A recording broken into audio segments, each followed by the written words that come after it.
Ladies and gentlemen of the crypto space, we're live on a Saturday, January 29th at 2:43 p.m. I'm sitting on the couch in the living room with my lovely wife, Mrs. Rational, and we were just having a banter, thinking of things to talk about. And I always encourage my wife to ask me questions to better understand the things I do, for her, my family, and the things I do for the community. And it was starting to be an interesting conversation. I thought we'd share it with a wider audience. So without further ado, Mrs. Rational herself. They can't see me. But they could hear you. Okay. Well, Mrs. Rational, how's your Saturday doing? Fine. Mrs. Rational is here to gather some thoughts and think through things on her mind. Mrs. Rational, do you have any questions for the captain? I think that we just need to start over how we did before. So we were sitting here and talking about a bunch of random stuff. And I basically said to you, I want you to break down crypto for me in extremely layman's term, like English, not the way you speak to people on your stream. Sure. Because the average person like myself does not understand any of it. Give yourself some credit. You understand a fair bit. I understand. But so that was how the conversation started. And I said to you, what is crypto? But I mean that in a sense of very simply, crypto space. What is it? Where is it? For the average person to understand. Crypto is accounts.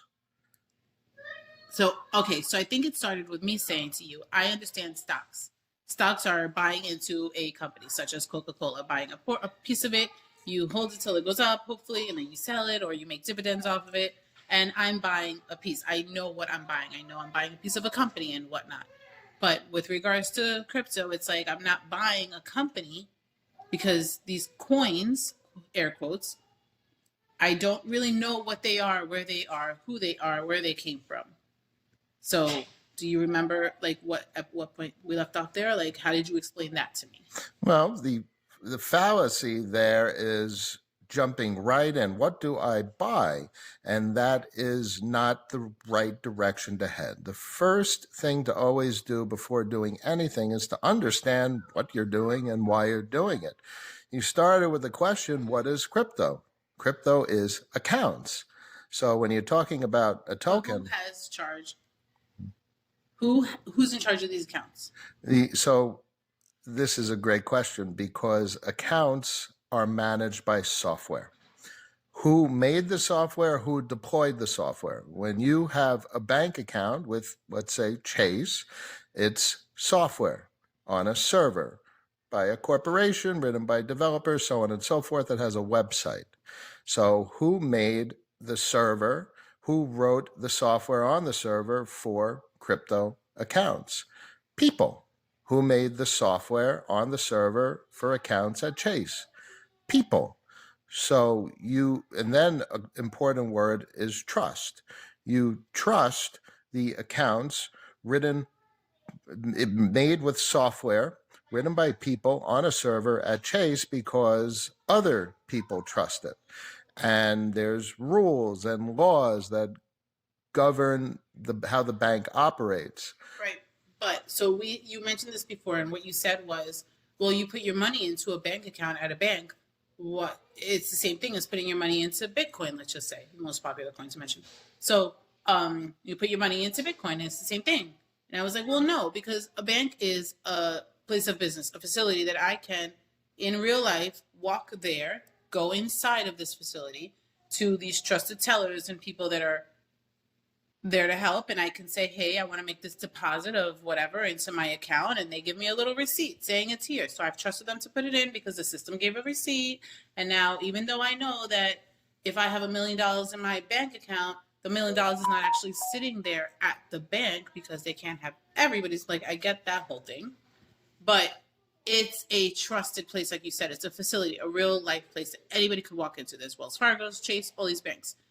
But now you're telling me to go online and send $100 from my bank account to some crypto space coin where it's not a facility that I could just walk into. It's not a place I know. How do I know that that money really went to where it's supposed to go and not just the guy on the other end that's like, ka-ching, I set up this fake address and now people are giving me my money.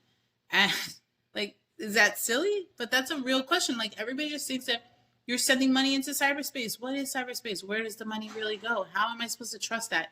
It's not something I could put in my hand, see, or feel anything or go to. And it's the same thing with the coins. It's confusing. Like, The reason the word crypto is overwhelming is because the majority don't understand the very system that they currently use. It's taken for granted. What is money? Where is money stored? How is money created? If I told you that the vast majority of money isn't created by the federal government, it's created by banks, that might confuse and blow many people's minds. So the next word that's most important to start to understand is trust. What is trust? And how do you trust things? And what we're dealing with regard to a bank is called a counterparty. And they have their own counterparties. A counterparty is you sitting on the other side of this conversation. You are a counterparty. I'm conveying information to you. That's the relationship. You go to a bank, you're conveying dollars to them. How do I trust you with these words that I'm saying to you? It's called a counterparty. That's just a new hot phrase of the day, the counterparty. So when you're dealing with crypto, just like you're dealing with a bank or you're dealing with a supermarket, a cash register, there's a counterparty.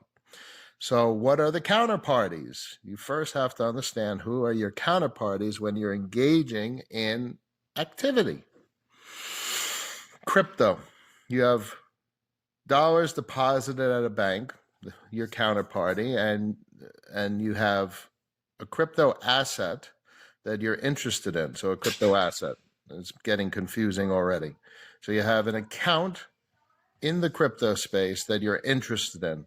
Bitcoin obviously is the simplest thing to talk about. Everyone knows, at least the folks that listen to me, that's not something I'm too interested in for a variety of reasons, but we could talk about it for the sake of simplicity. you're totally digressing. I have a horrible tendency to digress. So let's say you have a Bitcoin account. So you have an account at the bank and you're like, oh, I'm interested in a Bitcoin account. And But hold on, I have to stop you because are you saying that we are to see crypto as a bank account and what we're gaining is interest? No. Because that's what it sounds like. So are you to say that most people say, I guess most people view it as, I invest in stocks, I invest in crypto. Nobody ever says I invest in my bank account. So you're comparing it a lot to bank accounts and it makes it confusing because even though you're saying it's a bank account, it's not a bank account. So you're investing into something. So if I choose to invest into Bitcoin, right? Let's just mention Bitcoin, not for the sake of this conversation. If we say that we are going to invest into Bitcoin, then I am comparing it to a stock. Which is the wrong direction to take when starting to understand crypto. So that is where the question still lies. What is crypto? It's an investment into what? No, it is not an investment. Crypto is a server. Crypto runs software. Your bank has a server. Your bank server runs software. You have to understand the world, relate things, create analogies. Something is like this, something is like that. Okay, so all of these coins are like accounts on servers, software on servers. And how do you make money off of them? Oh, no. You are getting way too far ahead. The first thing to understand is what is money. So you started the question of crypto and what you wanted to do with it with Bitcoin. I think that is definitely the wrong direction to head when starting to understand what this stuff is. The most important thing to understand is dollars. So you have dollars in a bank account. We're not going to digress into what the hell those dollars in a bank account really are. But what about dollars in crypto? You understand what a dollar is, at least what you could do with a dollar, how you could purchase egg sandwiches with a dollar. So why not have dollars in crypto? And then the question you're probably going to ask is, what do you do with that? Oh, I want to buy some food at a supermarket. Or I want to pay for gas at the gas station. So the first thing to always understand when getting involved with crypto is, all right, I want dollars in crypto, and I need to know how to use those dollars on a debit card. Or if you're equating dollar crypto with dollars in a bank account, how do I set it up so I can make payments with them? When you have dollars in a bank account, you set up a debit card. When you have dollars in a bank account, you call American Express and get a credit card, and you configure your bank account number in American Express so you could pay the credit card balance. Well, you could do all this with dollars in crypto. Spritz Finance, you could pay your American Express. BitPay, you have a debit card for your dollars in the crypto space. Juno Finance is a wonderful product where you could use dollars in crypto with a debit card to pay at checkout at a convenience store or a gas station or what have you. It's a debit card. That is the first thing to understand, what dollars are and whether they're an account at a bank or an account in the crypto space. It's still an account. You can still make payments with them. And that is the first step to starting to understand what the crypto space is. So if I was a person who wanted to wet my feet and get in for the first time,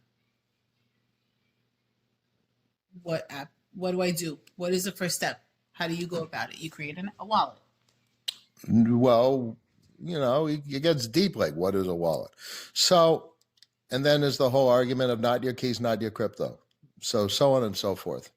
Obviously, right. These are all separate entities of themselves to speak about. These are each part of the question you just asked is an entire conversation unto itself. So start with the first one. So you have dollars in a bank account.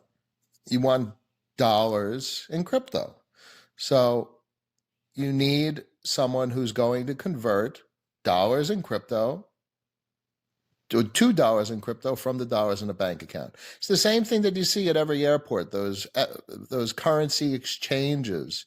It's a lot easier to understand when you're a very frequent international traveler and you're converting one currency to another. In this instance, you're not converting one currency to another. You kind of are, but you're converting a dollar in a bank account to a dollar somewhere else. So it's a currency conversion, but it's the same, technically a dollar. So, the simplest place is Coinbase, Gemini, Kraken. Those are three relatively well-known US-centric brands for converting dollars in a bank account to dollars in the crypto space. Which is USDC. So I would say USDC is the most straightforward, most widely known dollar in the crypto space. GUSD is meaningful and Tether is meaningful as well. Each one of these accounts in the crypto space has different considerations. When we say USDC, that's an account. Do you have an account with USDC where you can deposit dollars? That's further down the conversational trail. Do you have an account with Tether where you can deposit dollars? Do you have an account with GUSD where you can deposit dollars? And each one of those is an account, or rather, you would have an account with them. That seems to clarify a good part of the complexity that many people have. What is crypto and where is it? Crypto is accounts. And what is an account? You have an account in a bank. You have an account with a brokerage. You have an account with USDC or GUSD or USDT. These are accounts. It's all accounts. So you're moving money from one account to another. What is money? Money is a capacity to purchase something at a store. So if you could purchase $10 worth of gas at a gas station worth using dollars in a bank account, or you could purchase $10 worth of gas at a gas station using money in USDC account, what's the difference? Well, that's the first step to understanding crypto. Great, look, it doesn't seem like there's much of a functional difference. And that's what's profound. You could experience the same exact behavior that you're used to using a very, very different account. And that different account offers very interesting things because we have yet to talk about the software that operates on this crypto server. There's so much software, and you need currency units. You need dollars in a USDC account or a Tether account or a GUSD account in order to acquire or interact with the immense amount of software on the crypto servers. Okay. I blew my wife's mind. So who creates, who's in charge of these servers? Is it just one person? Is it a whole company? Where is it? Elaborate more on that. So we'll focus primarily on Ethereum. So the servers at Chase are run by the company, but there's human beings. They're called DevOps.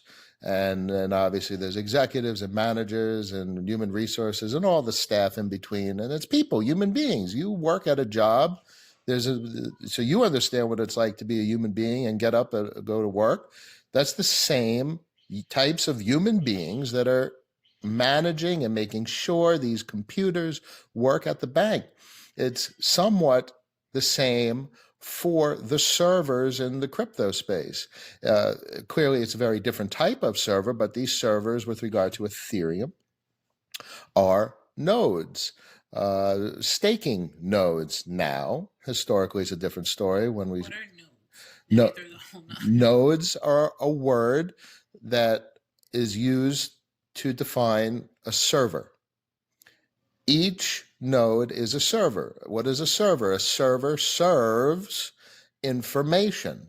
It serves services as well. What is a service? A service is something that is done for you. It performs a function, a utility, an activity. It's the same type of service when you go to a website. A server serves you the data that gets put on the screen for the website. So a node, an Ethereum node, is a server that serves you access to the accounts in the crypto space. It provides you access to that data. So these servers, these nodes, are run by people. DevOps. If you run a node, you're basically a DevOps employee. Just like the DevOps employee that runs the quote-unquote node server at the bank. It's the same thing. It's the same analogy. The analogy holds true. So who runs these servers? People. Do you want to run a server? Do you know someone that runs a server? You can. That's who runs the servers. How do we know which ones to trust? Well, now we get to what crypto is in many regards. Crypto talks about trust. And one of the biggest goals of crypto is the marginalization of trust. It's a big word. Basically, that means the minimization of trust. How do you know to trust something? The entire software stack of Ethereum is designed to minimize trust, counterparty risk. And that's something that's a very meaningful part of the crypto space. Software, how do you trust software? That's a beautiful thing. Software is going to behave as it was programmed. And that there's a word I often say called determinism. Software that is shown to have specific behavior is going to have that same specific behavior in the future. It's going to execute the same over and over and over again, no matter what a human being wants. So that's something that's profoundly powerful. I mean, can we go into is it a little too extreme to just be like, well, the person who programmed this built it to do, like you're saying, XYZ, XYZ, XYZ over and over and over again. But how do we know that the end result is still trustworthy? And that's exactly what Is that too far off the? no, we're getting deep in what crypto is. There's a big difference between what crypto is versus what you could do with it. Are we able to see the program? Like, I know when you're doing work and stuff, you pull up, I don't know what it's called, but you pull up all that mumbo jumbo, like different language, and it's like, oh, it's open to the public for everybody to see, open source. Open source, like that. yes. So are we able to see those sources? Are we able to see those programs and know in order to judge for ourselves and say like, okay, this is straightforward, this is trustworthy, or something doesn't look right in this one, I don't trust it. It's Are all we able open to do that? source. All of Ethereum is open source. All of the coins are like that though? No, they're very much not. So then how are we to like, obviously I have trust issues. I don't know. It's just all coming out right now. But what I'm saying is, how am I to know that I can trust those then? If they're not open source, if they're not willing to share it with me, then why should I trust them? Well, you're generalizing the entirety of the space, meaning you're saying of 100,000 different pieces of software, which ones do I trust? So everything in life needs to be digested granularly. What does that mean? Another big word. I'm known for those big words. Mm-hmm. So that means one at a time. Every single account in the crypto space, you have to, an entire conversation can be had about each individual one. How do you assess the software that was written? Who wrote the software? What are their intentions? And we're not even These are actual individuals. people, humans. But like a single individual can also just create one of these. Yes. And it's relatively easy to create an account in the crypto It's not space. like companies making them. No. Well, yes, also it's companies, but it's also individuals. And some of the most profound software was written by people, not companies. Okay. But you could review that software, especially if they made it available and they open sourced it. And this is how now you're getting into an entire conversation of how you assess trust, what kind of trust you could have, because there's counterparty risk. The developer of software is a counterparty. And before you engage with a counterparty, you really want to assess what kind of trust you could have with them. And the trust is the most important thing to understand, and we have to define it in many regards, because most people walk through life not really thinking about who they trust, why they trust them, and really breaking it down into a rigorous process of, like bullet points. This is why I trust this. This is why I trust that, for very concrete granular reasons. I trust this because of this, and this. And you need to get specific. So each account in the crypto space has a lot of considerations to assess trustworthiness. So there's no, do you have a list of how you trust, which ones when you're picking out what you're going to invest in? Yes, very much. You have something very much that allows you to trust them? Like, how do you do it? Well, this is starting. Everybody's thing is just their own. Go with your gut, and that's it. So you started me off on what is crypto. We talked about money. We talked about accounts. We compared the accounts in the crypto space to the accounts in the bank. We talked about DevOps and servers and counterparties, and now that's the thing. I have so many questions, and it's all over the place. But it's just like, just trying to understand the basics of where it was created, how it was created, how am I to trust it, and then how do I get into it? I know it's an endless list of questions, but what is the question you just asked me? You literally just asked me the process in assessing a potential investment. Mm-hmm. What is the checklist for? So here's the thing. Yes. Let's say I made my wallet, right? I just made the wallet. Okay, I'm going to take my hard-earned money and invest it into some of these things. But which one? There's so many, and we've seen so many that have taken people's money. Yes. We have seen so many just flunk and go down and go up and all these things to the moon and back. And it's just like, okay, so now how do I assess which one to take? How do I make that decision? And I would say to a new investor in the crypto space, stop trying to invest your darn money. Stop trying to spend your money and start under. I know. My wife shrugging her shoulders, like, what the hell is I'm this just guy saying, what talking do you? about? Yeah, because, and this is where it gets so confusing. Stop getting ahead of yourself. Everyone gets ahead of Well, I themselves. make a wallet. Okay, so Yes. I'm the general public. I made a wallet. I'm Yes. gonna put my hard-earned money into something. So I have to pick a coin. Yes. Is the way I see it. That's my terminology. I have to pick a coin to buy. Why are you I'm trying to buy invest it. something? Well, what else am I supposed to do? I converted my money into USDC. Is it just gonna make me money now? No. Why are you trying to make money? Well, isn't that's what this is? This is not just a bank account for me to put my money in and use it. There's BitPay has its issues. The other one, Juno, has its issues. But this is exactly why I do what I do. And this is the content that I've created. And the most important thing to understand is the crypto space is accounts. How do you get dollars into crypto space? Okay, so we got the dollars into there, and I made the I'm still trying to understand. Hungry. She wants to make money. But no. I'm still trying to understand. I put my money in. Now what am I supposed to do with Spend it. Just like a bank account. I don't. But that doesn't make sense to me. I'm trying to invest. And if I'm trying to invest and I'm like, hey, I'm going to invest into crypto like the rest of the world is doing, then that's the path I'm going. Well, you don't want to do. Not my spending money. This is my savings trying to invest money. You don't want, first off, the first rule of investing, never do what everyone else is doing. If everyone else is investing, that's the last time to invest. Okay, so you got USDC in your USDC account. So you have dollars, and you figured out Juno and BitPay, and you know how to spend money on debit cards or Spritz, and you can spend money on a credit card. So you have dollars, crypto dollars, and you can spend them. So that's the first step.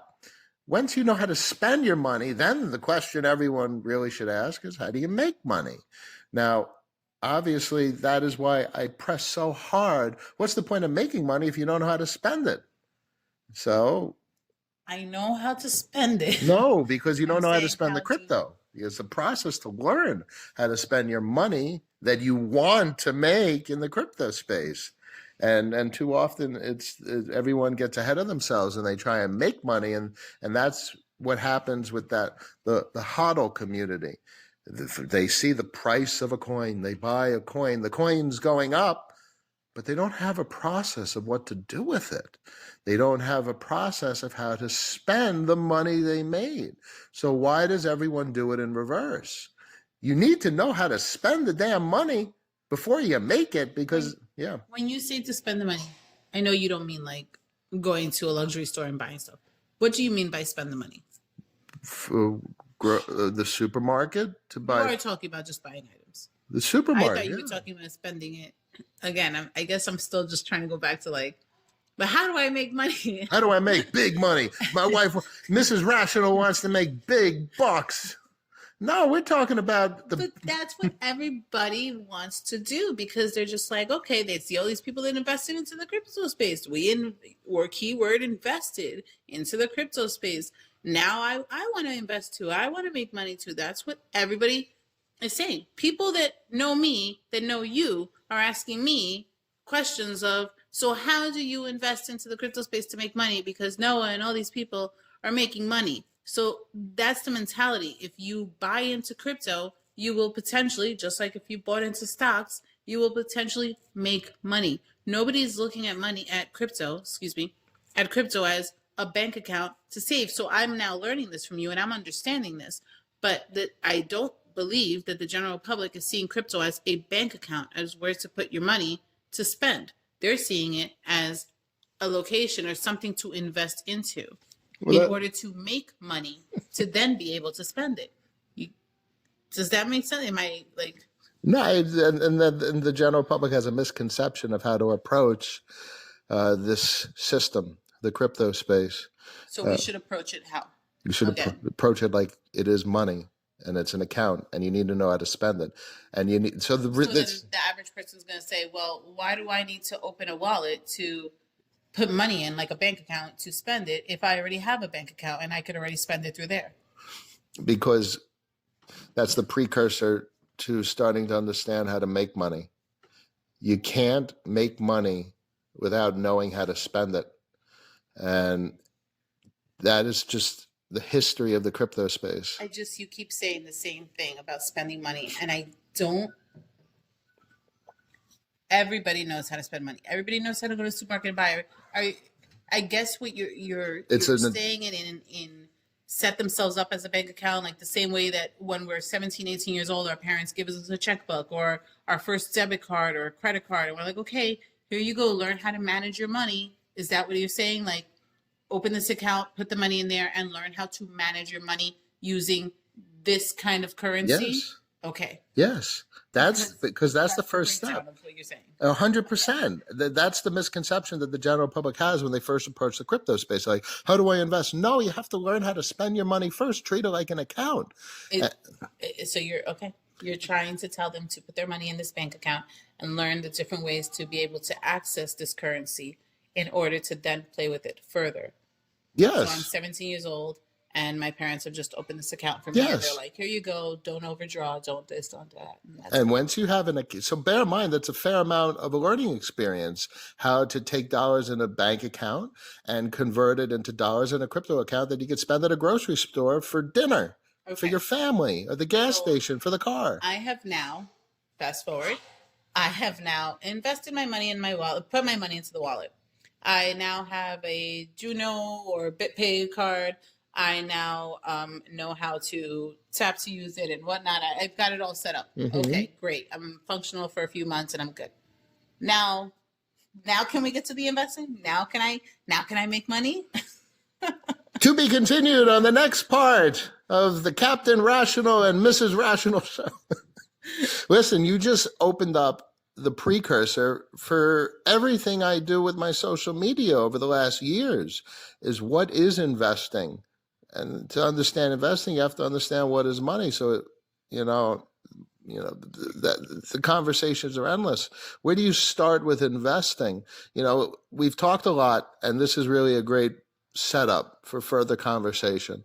But how do we maybe set the stage for future conversation about how to think about allocating capital? What is investing? I think that's a great question. What is investing in your terms? In my terms? Put me on the spot. I would say that the average answer will be you're buying, again, back to caveman years, buying stock, me own piece of stock of company, me make money, me collect dividends.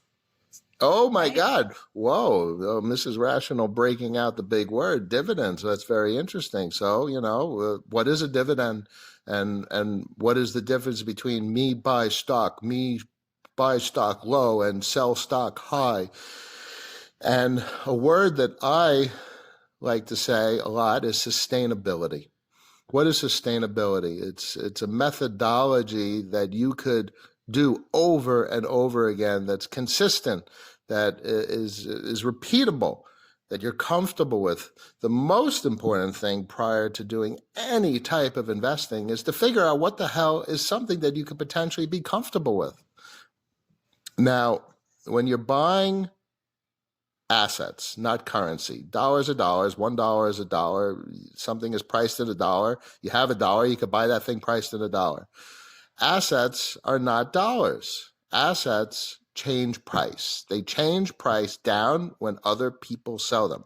They change price up when other people buy them. When you buy something, an asset, it goes up in price. Why? Because you bought it at a higher price than the other person was selling it. So there's so much psychology involved in assets. It's a hard topic to start discussing, and we'll talk about it in further conversation, but you first want to assess what is your goal. I know you said your goal was to make money, but there's two ways to make money, and they both involve a psychological analysis of why something goes up in price and down in price, and what is the thing that you're buying. So if you're buying something that you expect to go up in price, what does that mean? It means you're buying something now because you expect other people to buy it. That's the only reason something goes up in price. And you started the conversation with, I want to make money. So how do you make money? You buy something now, you expect other people to buy it after you, and then you're going to sell it. So the psychological reality there is you're going to take the money of other people that bought the stock after you. Well, I don't necessarily want to sell it either. What are you going to do with it? I love my dividends. How do you make? The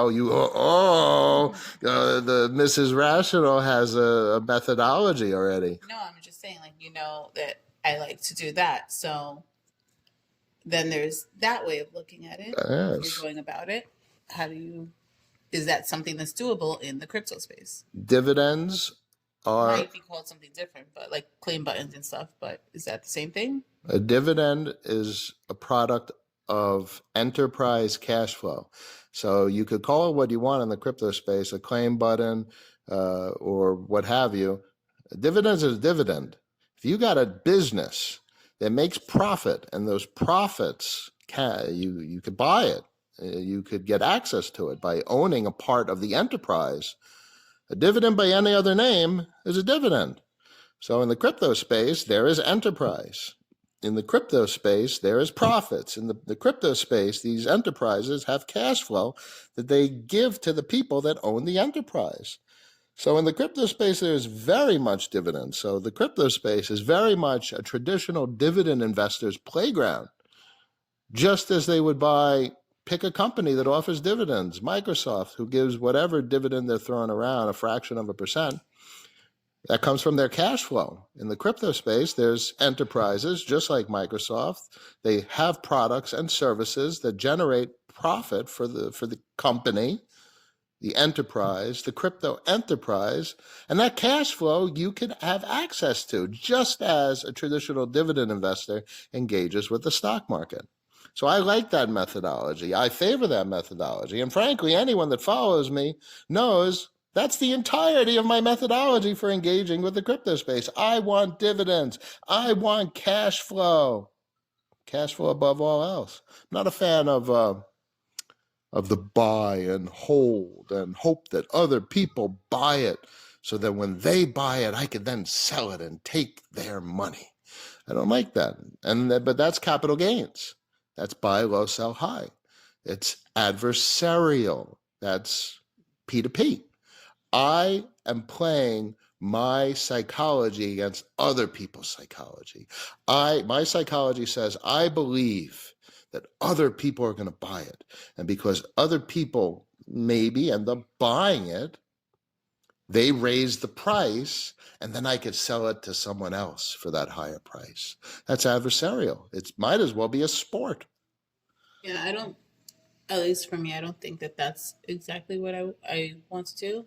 I would just love to be able to, and I think the general public also would love to be able to buy their coins and then their coins pay them back money. I don't know that they're necessarily thinking of buying and selling, which I'm sure many people do. The majority. Yeah. The majority are adversarial, but they don't use these words. They don't understand why. They're like, the majority say, I want this to go up in price. It is so imperative to understand why something goes up in price or down in price and to understand the psychology of it. And it's a result of other people that are buying and selling. And the price of an asset is a manifestation of the average psychology of all the people that are engaging with that asset. If the majority of people are selling, the price goes down. If the majority of people are buying, the price goes up. That's just a crazy tactic, I think, because how could you know? Like on what basis or on what could you make those, I don't know, decisions, those educated guesses or something like, oh, if I buy this one and everybody buys, it's going to go up. Like, what makes you think that everybody's going to buy that? I don't know. This is the great question. Those are not things that would make me buy something. Things that I would think that would make people buy things is, like I said before, is it trustworthy? Like, what is your 5 bullet points? Like, these are the 5 things that this coin has to have and do or work in a certain way in order for me to invest into it, because I'm not thinking of buy and sell. I'm thinking of how am I going to make some money off of this? But that's my long goal is like not long goal. What is it? My goal is to buy something and make money off of it, and that's it. I'm not thinking about it buy and sell. You like cash So, flow. yes, exactly. So I just don't know that that's very wise. I think to like, and I know nothing of this stuff, but to like buy something and then hope that everybody buys it and jumps on the wagon, and then you could sell it and peace out to the next one. Well, That's strange. to be fair, Mrs. Rational, you are the wife of Captain Rational, and everything you just described is the minority of people engaging with the stock markets or the crypto space. You The think ma- so? 110% guaranteed. The majority are speculating on the price, and they hope they buy something for $1 and they sell it for $1,000. I could see that because I think with Tesla, for example, it was like at some point and the cars were coming out and everybody was going crazy buying Tesla, stock in Tesla. And many people would just be like, "Oh, should I sell it now? Should I sell it now?" When it was at 600 or whatever, or you think it's going to get higher? And I guess I could see that. Or people like they want to buy something and then they want to see it go up and then sell it. And how do you know when it's the highest point? How do you know when to sell it? It's just there's too much work into that. No, look, this is Mrs. Rational talking, ladies and gentlemen. This is obviously, she's biased because of everything that I've talked about over the years. But that is the way the majority think. They want to make big money, quick money. The last thing you want to buy is something that is going up in price very quickly. Okay, so how do we, back to the other question from before, how do we then pick? So it was, how do we know which ones to trust? Now, how do you pick? The simplest way to know what to trust is to see what other people trust. But then we're back to the other thing. It's like, what is everybody into right now? Isn't that kind of the same connection? That you're still doing your decision based off of other people's decisions? Well, no, because it's a part of the equation where this is not price. So you're saying that with regard to price, what are they going to do? Are they buying or selling? But we're talking about literally just trust at this point. The first thing to assess is trustworthiness. How trustworthy is something that you're contemplating purchasing?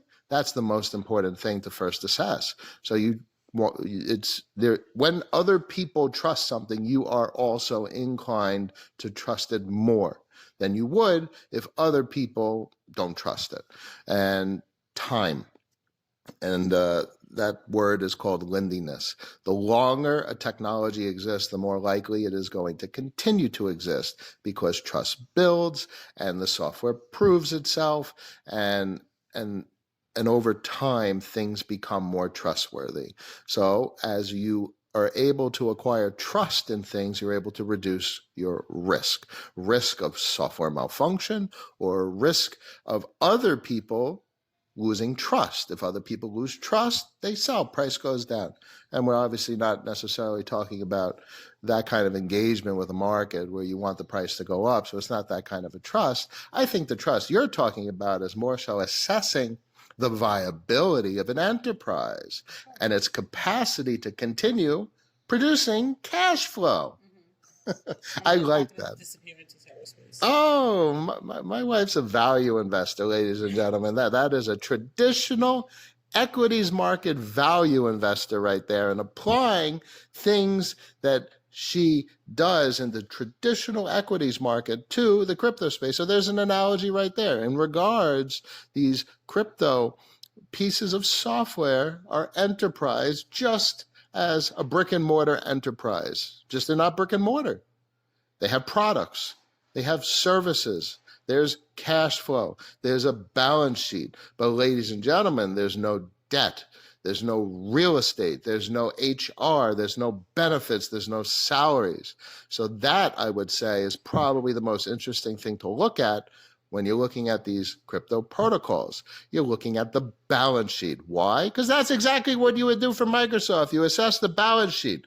What kind of cash flow do they have? What kind of expenses do they have? What are they spending on research and development? Do the same thing with crypto protocols. If the balance sheet is healthy, what does that tell you? That tells you that's a meaningful enterprise. If they're making good cash flow, it's a profitable enterprise. Oh, I want a piece of that cash flow. Okay, traditional value investor mentality. I want some of the dividends from that enterprise's cash flow. This is a great start to a never-ending conversation of what I discuss on my own personal content. But I wanted to bring Mrs. Rational into the equation so we could have great questions to break these very complicated topics down into simple to understand pieces of a puzzle, a very complicated puzzle that's overwhelming way too often. And really what I want to do is simplify it. Mrs. Rational, have I helped simplify some of this complexity to you today? Is there anything easier to understand because of this brief conversation we've had? Yes, but it just gave me like a whole lot more questions. Good. Not for today, for next time, but I'm going to like totally write everything down on a piece of paper and then just hit you with a crap load of questions next time. Ladies and gentlemen, Mrs. Rational is preparing to hit the captain with question after question. This is going to be an interesting time. I thank you, everyone, for joining me today. I wish you all a wonderful day. We will see you next time. Bye. That's Mrs. Rational. Thank you, everyone.